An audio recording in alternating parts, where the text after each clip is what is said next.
আজকে আমরা যে ঔষধটি সম্পর্কে আলোচনা করব সেটা হল ফানজেডাল ক্রিম বা মেকোনাজোল নাইট্রেট হাইড্রোকর্টিজোন। নির্দেশনা: কি কি রোগ হলে ব্যবহার করবেন? 1. প্রদাহজনিত ত্বকের রোগে।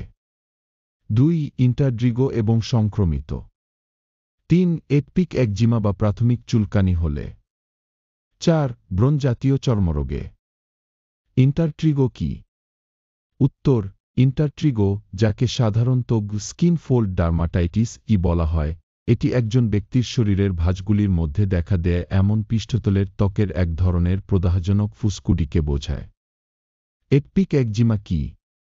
উত্তর: এটোপিক ডার্মাটাইটিস এডি। এটি এটোপিক একজিমা নামেও পরিচিত।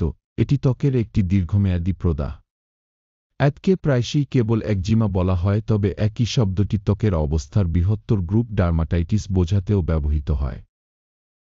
এর ফলে চুলকানি, লাল, ফোলা এবং ফাটা ত্বক হয়। ব্রণ জাতীয় চর্মরোগ কি? উত্তর: অ্যাকনি ভালগারিস, ইংরেজি অ্যাকন গলগ্যারেস বা ব্রণ হল মানব ত্বকের একটি দীর্ঘমেয়াদী রোগ বিশেষ যা বিশেষ লালচে ত্বক, প্যাপুল, নোডিউল, পিম্পল, তৈলাক্ত ত্বক, ক্ষতচিহ্ন বা কাটা দাগ ইত্যাদি দেখে চিহ্নিত করা যায়। মাত্রা ও সেবনবিধি: আক্রান্ত স্থানে দিনে 2 বা 4 বার 1 অথবা 2 সপ্তাহ লাগাতে হবে। চামড়ায় সম্পূর্ণভাবে অদৃশ্য না হওয়া পর্যন্ত আঙ্গুল দিয়ে ঘষতে হবে। এর পার্শ্ব প্রতিক্রিয়া: দীর্ঘদিন ব্যবহারে অ্যাড্রেনাল গ্রন্থি থেকে স্বাভাবিক হরমোন নিঃসরণ কমিয়ে দিতে পারে।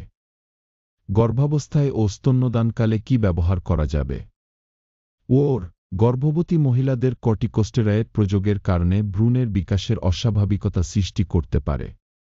টপিক্যাল স্টেরয়েডগুলি গর্ভাবস্থায় ব্যাপকভাবে ব্যবহার করা উচিত নয়। চিকিৎসকের পরামর্শ ছাড়া গর্ভবতী ও দুগ্ধ প্রদানকারী মায়ের ক্ষেত্রে ব্যবহার করা উচিত নয়।